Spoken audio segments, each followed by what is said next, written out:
Then I can start now, right, Shweta? Yes, ma'am. Yes, Yeah. ma'am. Okay.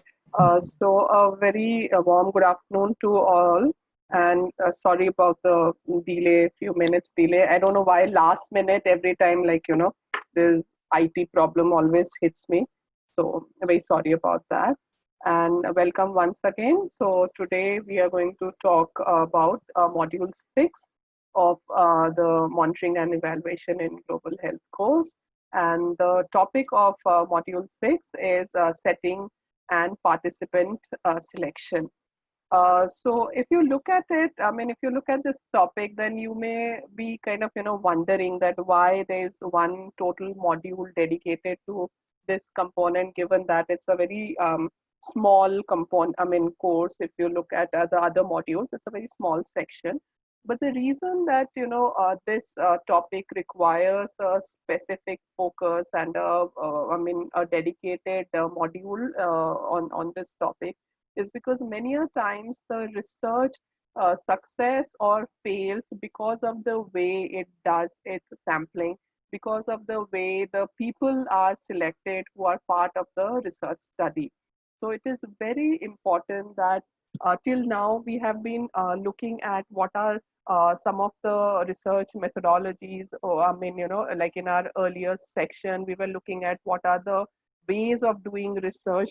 But when it comes to who are the people, who's core component of the research, which is our sample, and how we go about that, it is very important to have a scientific focus, and that is what this module 6 talks about, which is about how we go around in terms of the evaluation setting and the participant selection.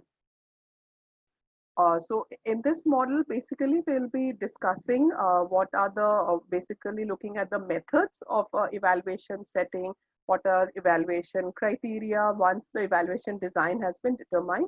So this only comes in once we have already established the focus of the evaluation study. So unless that is not, I mean, shaped up, the evaluation focus is not determined, we do not go to this part of the methodology, which is talking about the evaluation setting, who will be the participants, the sample size, etc. So this only comes in once we have determined the scope of the evaluation study. In this, we'll also be looking at what are some of the various sampling strategies, what are the types of sampling, and also hello. Okay, sorry. When we use which particular type of sampling, given that quantitative studies require a different approach from the qualitative studies. So all of that will be covering in this module.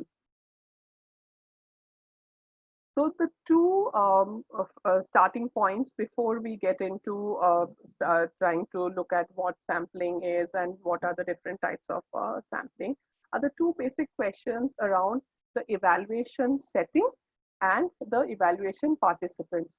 So when we talk about the evaluation setting, it is looking at the context within which we are going to set the frame our evaluation piece.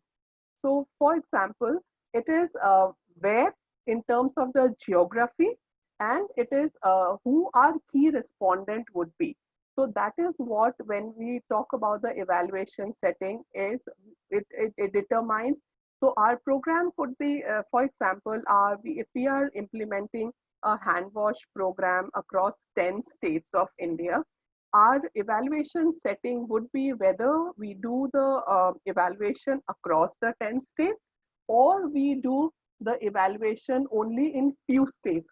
So when we determine that, that is called as evaluation setting.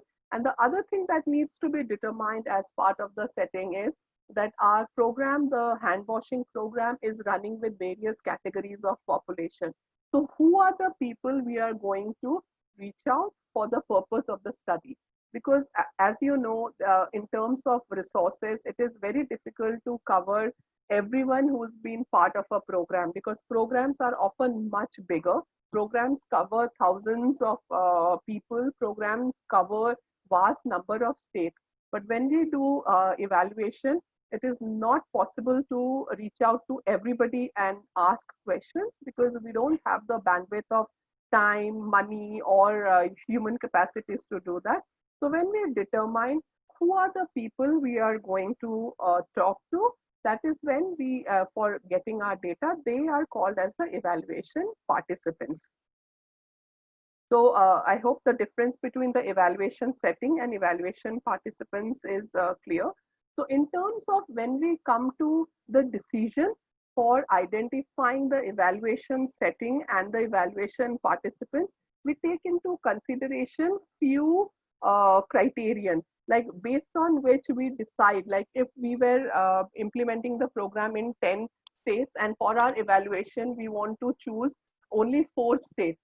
So to choose those 4 states, we will not do a process of where we go as ini, mini, mina, mo kind of a thing, but we will have questions. I will identify criterion such as like, which state did we have maximum penetration, or which state it would be convenient for us to do the evaluation, or which state we can hope, like, where we know the program has worked well, or which states we know where the program has not worked well, or in which state is there a election right now going on, or in which state is the weather, like if it is rainy season, can we go to that state, or we cannot, we should not include that state.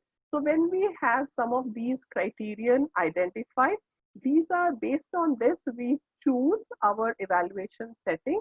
And similarly, when we identify who are the respondents who are going to be our respondents for the study, and the criterion based on which we identify who the respondent will be, that is when we talk about the inclusion and the exclusion criteria. So the inclusion criteria are the key characteristics of the setting and participants that determine if they will be included in the evaluation, and exclusion criteria are the characteristics that exclude possible participants from being included in the evaluation. And this is something we do usually before, when we identify, when we define our sample size, when we define our evaluation setting. So a few things when kind of, like when a few things to keep in mind when we are talking about framing our evaluation setting and participants, identifying the participants, is that when evaluation planning happens at the same time as program planning, there can be more flexibility in selecting the evaluation setting and the participants. That is, the program may select the program's setting and priority participants based on what would make a strong evaluation design, which means right at the time of starting the implementation, right at the time of program design, we already keep the evaluation framework also in mind. So that helps us save time. Like when we have to do an evaluation, we already know who we have to cover and who are the people we need to include. And that is the reason why in many studies, in many big programs, there's a baseline process that is undertaken. And that baseline process also helps us, it gives us some precursor to identify the participants, or to identify the evaluation setting, which we would do at the end of the closure of the program. So it is very important that, we do some planning of the evaluation framework right at the time when we are planning our program framework. So that we need to keep in mind when we are looking at developing the evaluation setting and the defining our core respondents.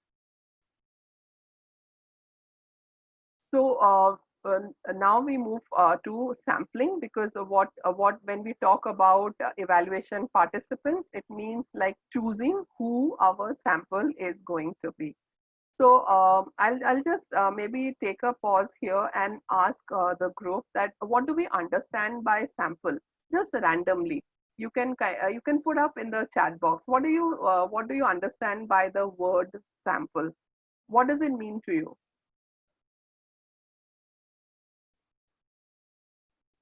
You please use the chat box.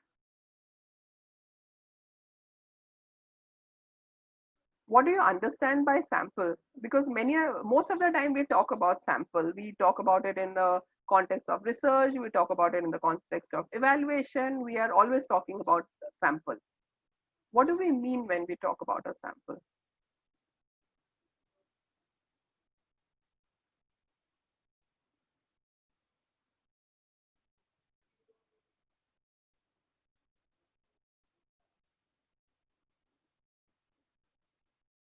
We have one response from Shabana. It's a sample is a number. Number of what? I would like, maybe if Shabana, you can illustrate that. Like, number of what are we talking about when we are talking about a sample?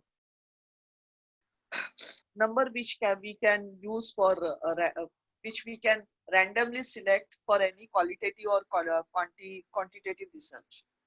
Right. Thank you.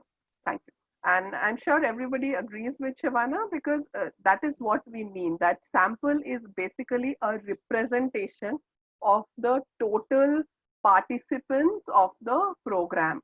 So it is a sample, everybody in the sample has been benefited by our program intervention in some way or the other. And if you kind of, if you know, like concentric circles, so sample is within, it is located within the universe of the total program. So that is what a sample is. It is a representative, it's representative part of the population. And the reason why we do sampling is, as I mentioned earlier, that when we are kind of, it is not always feasible to reach out to everybody who has been part of the program to understand what they feel, to to look at the impact of the program. And that is when we do a sample study. Can anybody give me the opposite of a sample survey? Like, one is sample survey, and what is the other, the opposite type of survey that is being done? One is sample, where we represent, where we kind of, reach out to a smaller group within a bigger group. But what is the other kind of survey that is also done? Anybody would like to take a chance?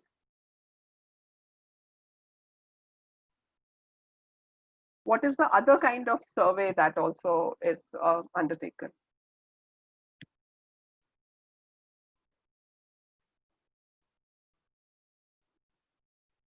Okay, so the other kind of survey, which is opposite to a sample survey, is the census survey. And we all are familiar with census that happens in our country. And given that the scope of the census is too big, it takes about 2 to 3 years to complete a census survey. And that is why it happens once in 10 years in our country. So census survey is on the other side of, another form of survey where we reach out to everybody in the population. In census survey, we do not sample the size, and we do not use any sampling methods. So always keep in mind that the two different types of surveys, one is census survey when we cover everybody, and the other is the sample survey, which we are going to talk about in this module. Given that in public health, program designs, we mostly look at sample surveys, but there are also some studies which take into consideration census surveys. But we are not going to talk about that further. But just keep keep in your mind that census survey is also another form of survey that is undertaken. So when we talk about various sampling processes, basically what we refer to is the approach by which we are going to select our sample, the approach by which we will select our respondent, because there has to be a scientific reason why we are choosing A and we are not choosing B. Because as we know, as we have kind of, in the last 5 weeks, we have been talking about that research and evaluations are scientific ways of trying to find answers.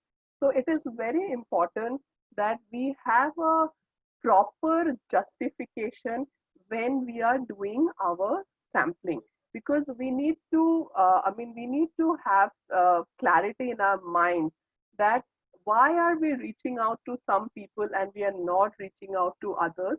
Because this may totally sway the findings of your study at the end. Hence, it is very important that we have clarity in terms of what approach that we are adopting for the sampling, and and it always uh, depends on the type of study, the type of evaluation question you frame. So before reaching to the question of sampling, before determining your sample, it is always important that you define your research questions beforehand, because then only you can go to you can identify who your sample is going to be. So basically, there are three types of sample, but convenience sampling is not preferred usually. But we do a lot of this convenience sampling, given that it is low on cost, given that it is easy to undertake. So it is usually a preferred way of sampling, and mostly for people who are not coming from a very strong research background. So I mean, so that's why convenience sampling is not something which is recommended in our, like, you know, when we are talking about public health research studies, when we are talking about formal evaluation. But nonetheless, it is good to know that this is also an approach that is available for us.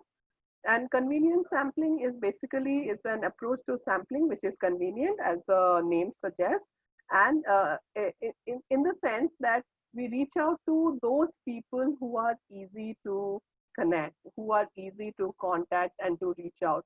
For example, if we were to go to a village to identify how many households have toilets constructed in the village, so if we were doing a convenience sampling thing, then we would only go to those households which are located on the road, those households which are easy to reach.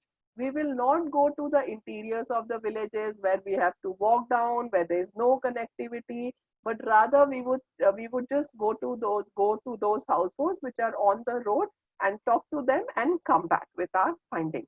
So that is how convenience sampling is usually approached.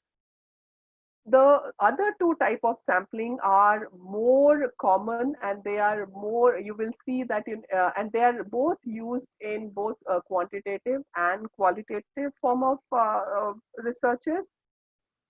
So when we are talking about probability sampling, so probability sampling basically uses a random approach to select the sample from the population. And probability sampling, as the name suggests, it means that what is the likelihood of a person to be part of the study. So probability means that everybody has a chance to be part of the study. And for probability sampling, we usually we say that, okay, every fourth member of the group will be part of the sample, or every fourth person in kind of, you know, in a list of every fourth household in the list of household will be part of our sampling.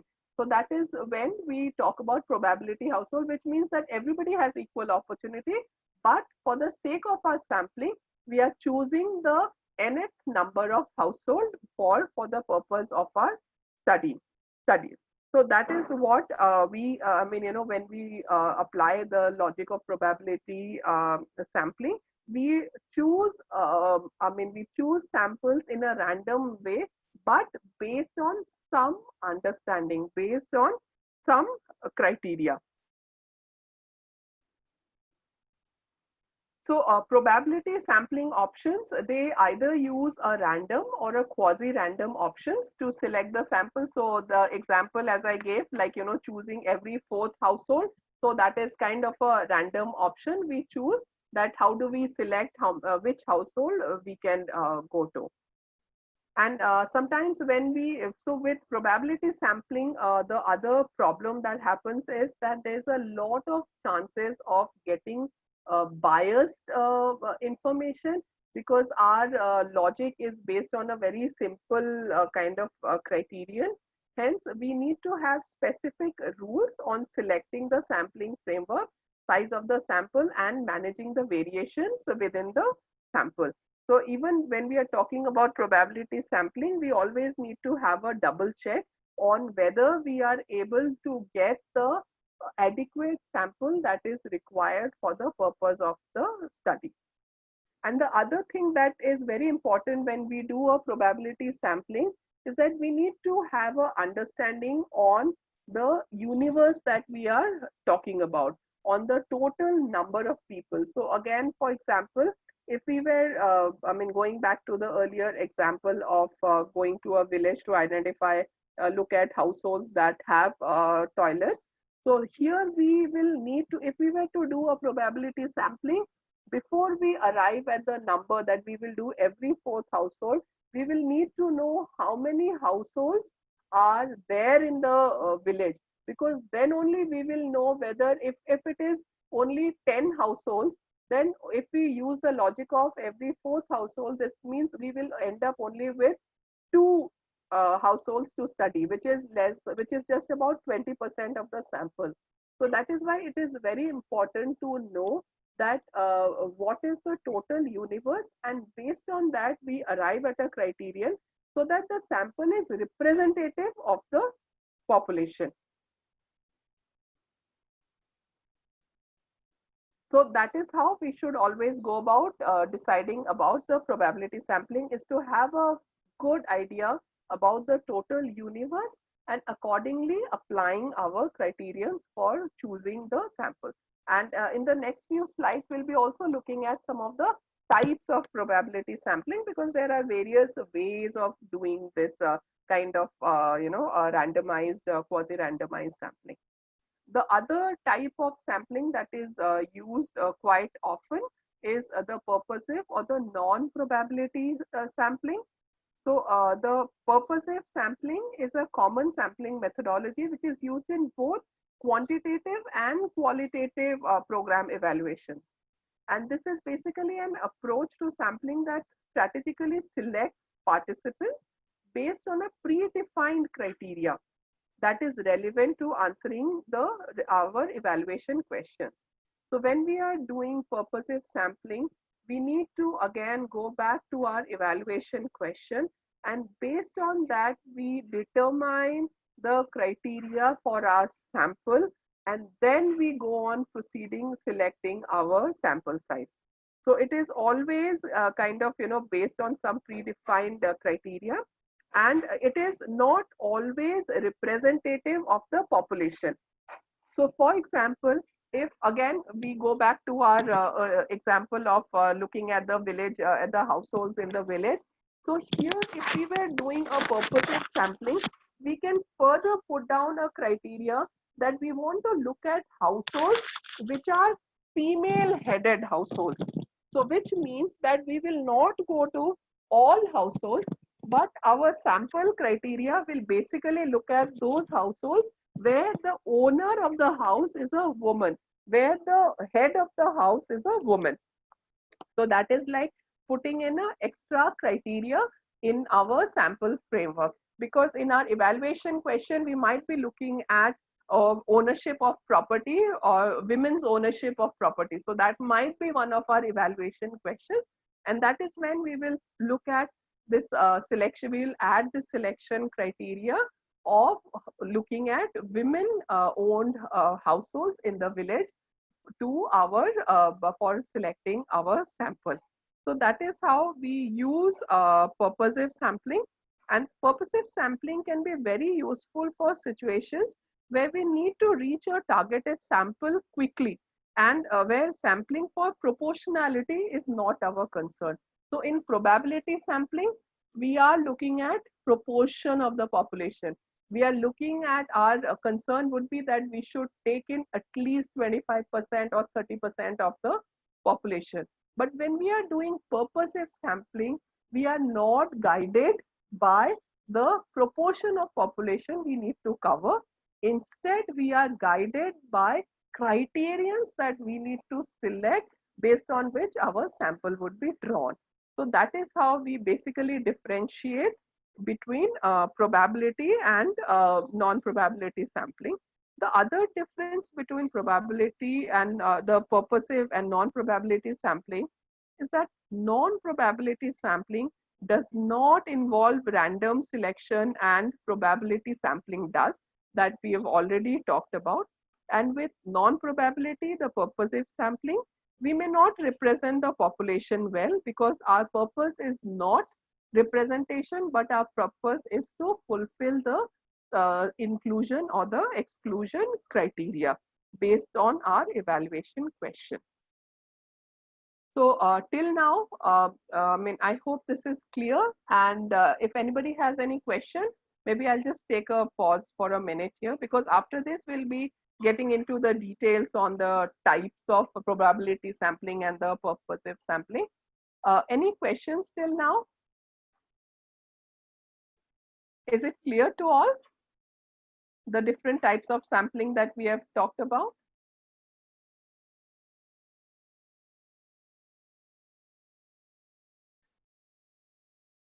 Please to write your thoughts, and if you have questions, please, I would really request if we can make it more interactive. I don't want it to be a lecture only. So please feel free to write your thoughts. Is it clear, the types of sampling that we are talking about? How many of us knew about these types of sampling? Okay, let me ask that. Like, how many of us had heard about all these different types of sampling? For how many people is this the first time that you are hearing the terms probability sampling, purposive sampling, non-purposive sampling? Or has everybody, I mean, heard about them, about, I mean, at some point or the other? Okay.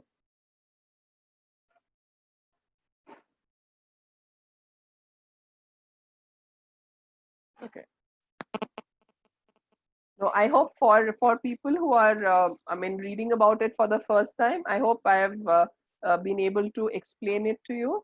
And it is also very interesting. I mean, go through the videos, go through the documents that have been given, because this is the crux of any sampling, any kind of research that we do, is how are we choosing the sample, because that is where most of the research studies are either rejected, or and that is why it is very important to have a very solid sampling plan. So when we are planning any evaluation study, or if you are planning any research study, always keep in mind that it is really important that having a good sampling framework, and that goes on to add value to your study, and people are not able to kind of question the information. Otherwise you may always end up getting questions that, okay, you have not done a proper selection of respondents, your answers are biased, your data is biased. To reduce any biases, it is important that we identify, have these sampling approaches very judiciously. So there's also a question about the timing, which I'll request Shweta to answer at the end, maybe. So, and we can just proceed with the session as of now. Okay. So the different types of sampling methods, as we talked about, basically, so the convenience sampling is something, it's a more of a one-off kind of a sampling method, but more commonly used, the two methods are, okay, so I see a raised hand here, and do you want to say anything? I don't know whose name is it, because it's not showing any name here. Shweta, do you know? No, ma'am. I think participants can unmute themselves. Somebody has raised the hand, Galaxy A7.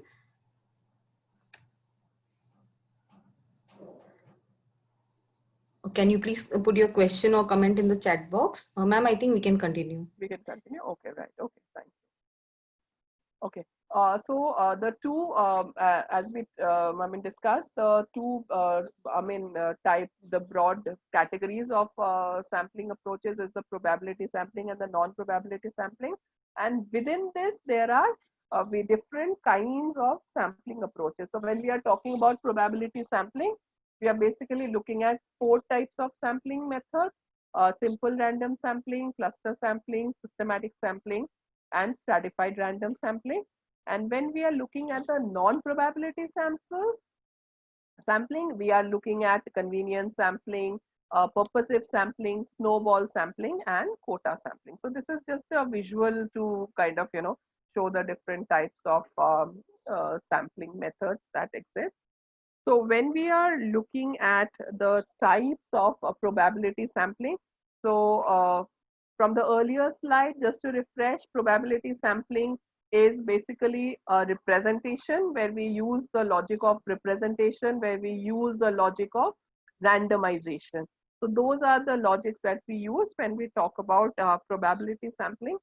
So a simple random sampling is when we just draw a sample from the population completely at random. So it is we just have an idea that we need to talk to 100 people, and it could be the first 100, it could be the last 100 that we see, it could be any number of men, women. As long as we are reaching to the 100 number, we are not bothered about how these 100 are coming in. So for example, if you were to go to a ART center and look at a simple kind of study, if we were to do at how many people are wearing masks, or they are kind of following the COVID restrictions of washing their hands frequently. So your sample could be, and you need to talk to 40 people. So you could maybe just go in the morning, meet the first 40 people, talk to them and come back. That is also fair. Or you could wait the whole day, and you could kind of as people come, as people are willing to talk to you, you cover your 40 and you come back. Or you can say that you can think that, okay, I'll only reach out to 20 men and 20 women, and that is how you reach your 40 target. You could do that. So there's no particular logic of how you are arriving at that 40 number. So that is when we talk about a simple simple random sampling. When we look at the other type of sampling, which is the systematic sampling, so this is where we determine a number. So we say that we are going to talk to every fourth person who is coming at the ART center. So that is when we are putting in some kind of systematic approach to our random sampling. So we are not going randomly, we are just not kind of picking up people and talking to them. We are using a scientific approach, which is we are saying that we will talk to every fourth person who is coming to the ART center and ask them whether they are wearing masks, whether they are washing their hands. So that is what systematic sampling is all about, when we determine a number and accordingly at each number we reach out to that person respectively. So that is what systematic sampling is all about. Systematic sampling is also very easier to perform, and it is also less subject to interviewer errors than simple randomized sampling. Because as we talked, like the simple random sampling could be anybody, as long as we are reaching that quota of 40 people that we need to talk to. Then we look at the cluster sampling, and when we are talking about cluster sampling, we are basically looking at dividing the group into dividing the universe into smaller groups. And cluster sampling is usually used to demarcate geographies. When we need to study, like in a village, we identify. So if we are going to a big village and there are more than 500 households, we cannot go to the 500 households. So then we determine that we go to the villages which are close to the jungle, or the households which are close to the jungle, or we go to the households which are close to the road, or we go to the households which are close to the river. So we determine a criteria based on which we identify the cluster from where we would be drawing our sample. So the so in cluster sampling, we first determine the cluster, and from that cluster, then we choose our respondent. So for example, if again we go back to our earlier example of reaching out to ART patients about asking them about COVID I mean, whether they are following COVID precautions or not. So if we were to do a cluster sampling, then maybe we would kind of, determine that how many people in this ART are coming from a particular geography. So if it is like, if it is, if we are talking about any ART, like for example, if we are talking about the ART center at AIIMS in Delhi, then we can, if we were to do a cluster sample, then we can determine that, okay, we will select people who are Bengalis, we will select people who are Odias, or people, we will select a group which is from UP. So we determine our respondents based on these broad criteria, and then from amongst the broader cluster, we pick out our respondent. So it is not that we take on the full cluster for our survey, but we do it as a as a layered approach. So we first identify from the broader universe, we identify a smaller universe, and then from that smaller universe, we pick out our sample. So that is when we use the cluster sampling method. Sorry. So, and cluster sampling is usually used when we want to look at variances across types of different categories of people, when we want to look at maybe regional differences, or maybe we want to look at the rural urban differences, or maybe we want to look at the male female differences. So that is when we use the cluster sampling, which helps us to look at differences across different groups. The next, which is the more common form of random sampling, is the stratified random sampling. And the stratified random sampling basically divides the population into various groups based on certain population characteristics, which is called as strata, and then select a random sample from each group. So it is quite, so if you may have a question that, when we are looking at a stratified sampling, it is quite similar to what we talked about, we just talked about the cluster sampling. So I'll just clarify that there is a difference between cluster sampling and stratified sampling. And basically the difference is that in cluster sampling, the cluster is treated as a sampling unit. So the sampling is done on a population of clusters. And in stratified sampling, the sampling is done on elements within each stratum. So when we are talking about stratified sampling, we always use multiple criterion to select our indicators. So if we were to do, so for the earlier example where we differentiated the people, the ART patients on based on the states, like looking at the people from UP, looking at people from Bihar. So that was our cluster sampling.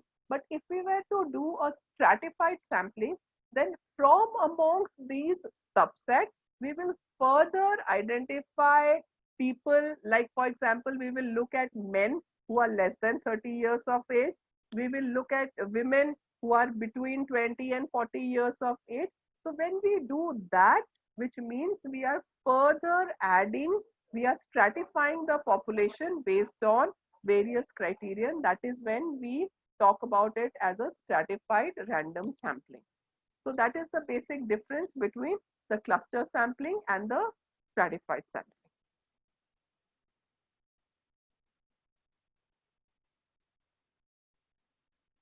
So just a small illustration on when we use what.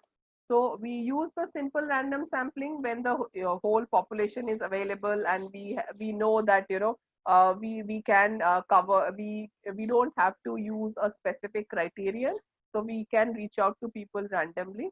Stratified sampling when we want to study subgroup within a broader group. That is and this is usually done in terms of demographic groupings. So when we identify population based on age, we identify population based on gender or socio-economic aggregate within rural, urban. So that is called as stratified sampling.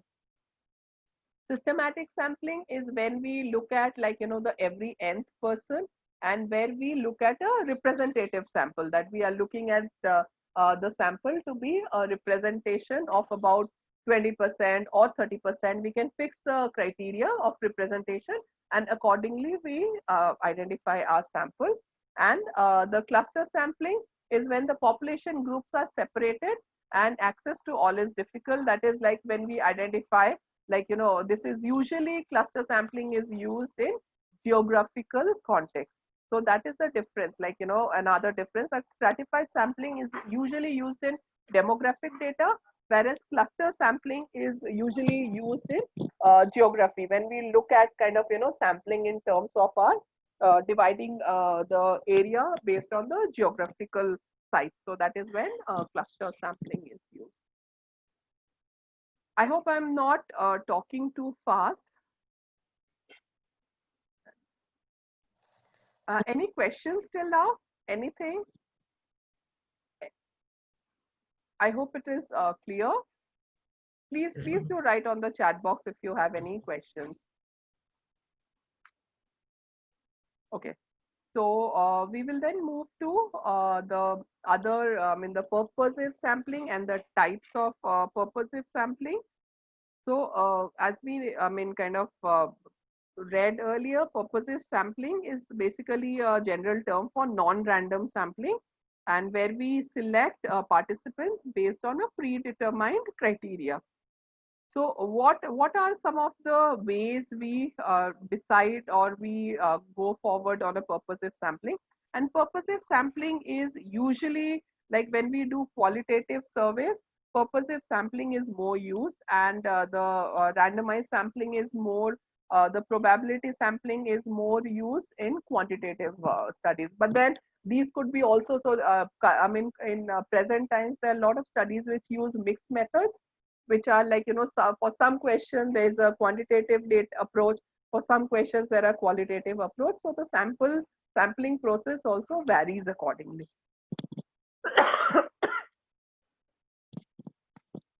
Sorry. So as long as you have a scientific reason for justification for how you are choosing the sampling approach, it is quite okay to have a mixed approach where you might be using multiple ways of doing your sampling and identifying your respondents accordingly. So when we are looking at the non-probability sampling, the first type given here is the key informant sampling, is basically what we also called as key informant interviews, and that is something we always do in our studies, where we reach out to people because of their specific knowledge, connection, status, and their access to information. So that is what a key informant sampling is, that you don't go to everybody, but you only go to people who can give you the information, who know about the things, and who can kind of guide you on that process. So in key informant sampling, it basically helps the evaluator to obtain a more nuanced understanding of the target population and its context. So it is again not representative of the target population, but it basically helps the evaluator to understand things, to gain effective knowledge. So that is what key informant sampling is all about. So that is why you will see that in most studies, there's always, along with the main respondent study, we also include key informant study to understand, to see what these people who have the knowledge have to say about things. So key informant sampling is usually used in combination with other sampling methods also. The next kind of purposive sampling is the snowball sampling, where one refers to the other, and it's a chain referral process, where you go to one person and they refer you the other participant that they know about. And this is usually the approach that we take up in our when we are talking about the prevention intervention, when we are talking about social networks, is like, from one to the other to the other. That is how we keep reaching out, and we reach out to our respondents. So that is what snowball sampling is all about. The third aspect of purposive sampling is the quota sampling. And quota sampling is again used when our research survey is, when our evaluation framework is looking into the demographic details of population. And that is when we kind of, look at criterion such as age, we look at criteria such as rural, urban, education level, we look at income levels, we look at kind of, occupation levels. So these are the various criteria based on which we determine our sample, and that is called as quota sampling. And quota sampling is usually used when we want to ensure that certain categories of people are sampled regardless of how they or how often they occur in the population. So we it could, so again, as we I mean, like as I mentioned in the earlier slides, that in purposive sampling, representation is not a criteria. That is why we don't bother about representation. So even if the sample, even if I mean that category of people is less than 1%, but we still go out and talk to them because they are an important stakeholder in the study. And that is why quota sampling is used, where you cover people based on certain categories. Maximum variation sampling is where we use I mean, where we say that we will cover from 10 to 100 people, so that we are reaching out to more number of people. We are not leaving behind anybody. So for example, in quota sample, we would only say that we will cover men who are less than 20 years of age. But when we are looking at maximum variation sampling, then we will say that we will not just cover men who are 20 years of age, but men who are 20 years of age living in either rural or urban districts, who have studied till class 5. So we expand our scope of framework, our sampling framework, so that we capture diverse group of population. And that is what maximum variation sampling or heterogeneous sampling is all about. The last type of purposive sampling that we have is the mixed purposive sampling. And mixed purposive sampling, as the name suggests, is basically a combination of 2 or 3 different kinds of sampling methods. And usually we start with one approach and then we add the second or the third approach to expand or focus on the initial sample.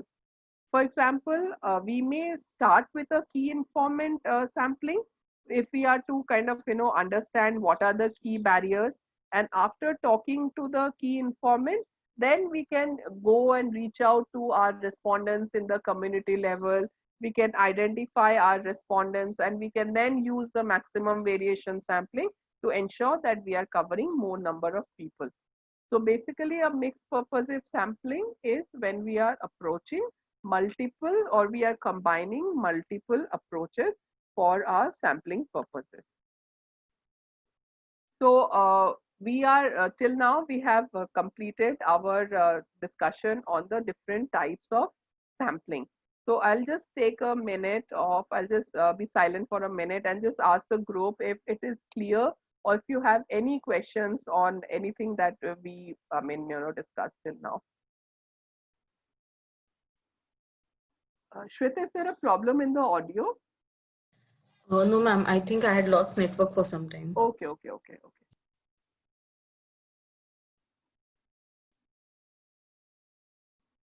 Was it very difficult, or was it easy to understand? Any particular concept that anybody feels they would like to kind of, understand a little more? Anything which is not clear till now on the various types of sampling?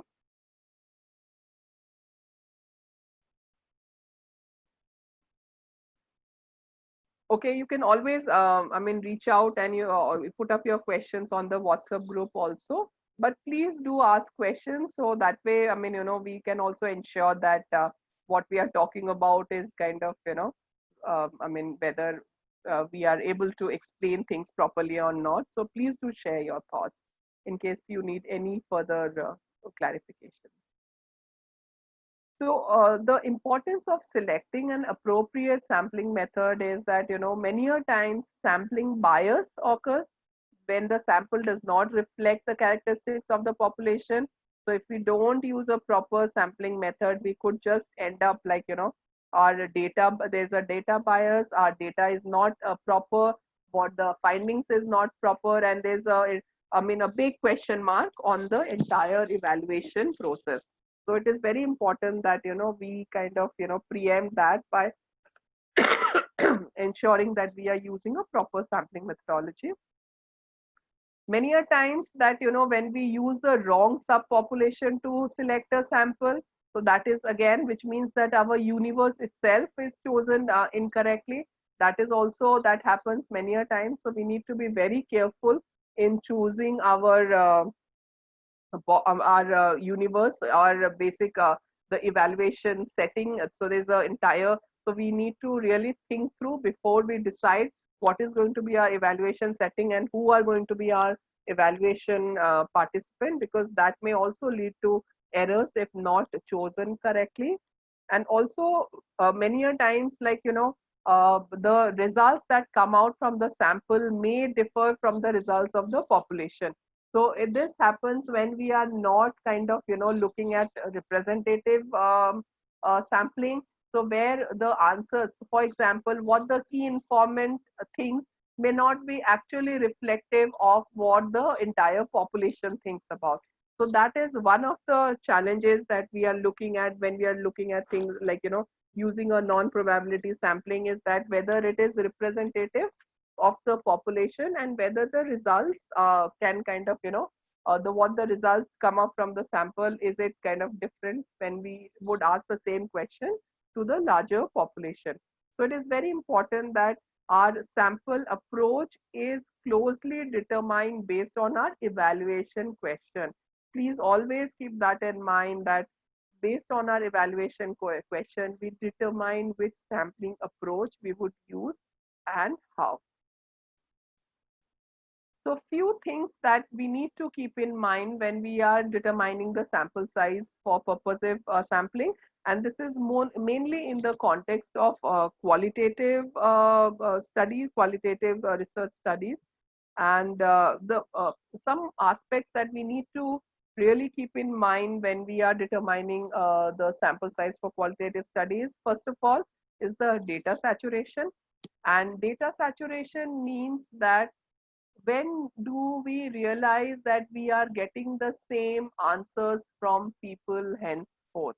Like, are people are is it that people are adding new dimension to the questions, or is it that after talking to the first 10 uh, individuals, we realize that everybody after that is repeating the same thing? So it is very important to determine that in qualitative studies, what number is adequate. Like, if we can get the answer by talking to 10 people, then we do not need to go out and talk to 100 people, because that would mean we are wasting our resources. We are not using our resources adequately, because the 100 people responses will be same as what those 10 people have said. So it is very important that, we need to take into consideration the aspect of data saturation. So this figure, if you look at this figure, which is on this slide, this shows that at the beginning of data collection, we usually tend to have much more kind of new information, insights coming in. But as we gradually move to talking to many people, we realize that everybody is saying the same thing. So then it becomes very redundant. So it is that is why it is very important that we need to kind of, keep in our mind that what should be the sample size when we are planning interviews, when we are planning our focus group discussion, so that we are not making the process redundant. So that is something that we need to keep in mind. The other consideration is that whether we want more deeper information, or we want information for more number of people.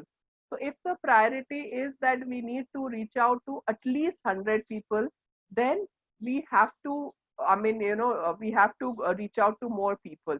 But if the priority is that we talk to few people, but we understand their situation completely, so which means that we are going into the depth of the study and not in terms of the breadth. So we are not like, going with 5 questions to 100 people. Instead, we are asking 10 questions to 20 people. So it all depends on what our research priority is. And thirdly, are based the feasibility, whether we have the resources, we have the time, we have the money, or where we have the human capacity to select the range of participants for each method. So these are basically the 3 criterions that we need to keep in mind whenever we are planning or we are deciding on the sample size. And sample size, again, to reiterate, will depend on factors such as the evaluation purpose and question, data saturation, breadth and depth, as well as the quality of data that is collected. So that is how we decide what our sample size is going to be. So with that, we come to the end of the concepts that are shared in this module. And then we have 3 stories from the field, which is also given in this module, which are all very interesting. And I would request everybody to, watch these stories. And these also talk about the challenges that people face on the ground in terms of while they are doing the sampling and how to do that effectively. So do watch the stories from the field, and do also look up at the resources. I really found that resource which was on the study on Uganda to be very helpful. And do look up at all the resources that have been provided in this module. It will help you to get a clearer understanding on the topic. And then coming to the assignments which are for these module, we basically just have the discussion and the quiz. And the due date for these is 24th August, Monday, 24th August. However, there's also a pilot survey which we have to do, which basically takes into consideration modules 4, 5, and 6. So please do add your feedback and do undertake this pilot survey. So I'll just take a pause here. And Shweta, anything you would like to add? Because I'm done with the presentation. Yeah, nothing, ma'am. Anybody has any questions?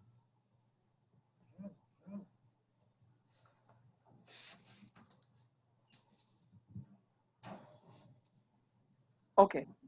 So the recording of this will be also shared with you, and please feel free to reach out on the on the WhatsApp group. And Shweta, anything on the timing you want to say, like the next session, when that would be, kind of, given that Next session, yeah, ma'am. Next session would be next Friday, because since the modules are opening on Monday, we would like to give the facilitators a day extra to prepare the presentations and all. So it will be Friday. Timing would be 3 o'clock, and I'll send the invite also. Okay, thank you. So I hope that's clear to all. So the next session we'll have on next Friday at 3 o'clock. And with that, we've come to the end of this session. Thank you. Have Thank a you, great ma'am. weekend. Right. Thank you so much. Thank you, ma'am. Wish you the same. Bye. Thank you.